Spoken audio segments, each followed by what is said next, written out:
बिस्मिल्लाहिर्रहमानिर्रहीम। नदीम ऑफिशियल दोस्तों को अस्सलाम वालेकुम वरहमतुल्लाहि वबरकातुहू। मैं हूं आपका दोस्त मोहम्मद नदीम ज़ाहिद।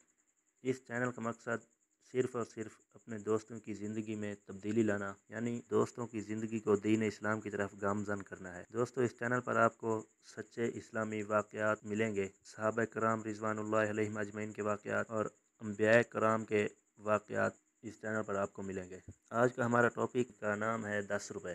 एक उस्ताद ने अपने शागिर्दों से कहा कि अगर तुम्हारे पास 86,400 रुपये हों और उनमें से 10 रुपये कोई छीन कर भाग जाए तो आप क्या करोगे?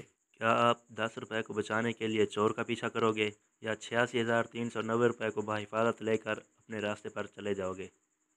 तलबा ने कुछ देर सोचने के बाद जवाब दिया कि हम 10 रुपये की हकीर रकम को छोड़कर 86,390 रुपये को लेकर अपने रास्ते पर चले जाएंगे। तो उस्ताद ने कहा कि आपका बयान और मुशाहिदा गलत है। मैंने देखा कि लोग 10 रुपये को बचाने के लिए चोर डाकू का पीछा करते हैं, यहाँ तक कि बाकी के 86,390 रुपये भी खो बैठते हैं। तलबा ने हैरत से उस्ताद को देखा और कहा कि सर, ये नामुमकिन है, ऐसा कौन करता है? उस्ताद ने कहा कि ये 86,400 असल में हमारे एक दिन के सेकंड हैं। लोग 10 सेकंड की बात को लेकर, कोई बात की नाराज़गी को लेकर सारा दिन जलने और हसद करने में गुजार देते हैं, यहाँ तक कि वो 10 सेकंड की बात हमारे बाकी के बचे हुए 86,390 सेकंड को भी बर्बाद कर देती है। तो दोस्तों, नाराज़गी को माफ़ करना सीखें और बर्दाश्त करने की सलाहियत पैदा की नज़रअंदाज कीजिए, आगे बढ़ने की कोशिश कीजिए। अगर आपको ये वीडियो अच्छी लगी हो, चैनल को सब्सक्राइब कर दें और वीडियो को लाइक करें।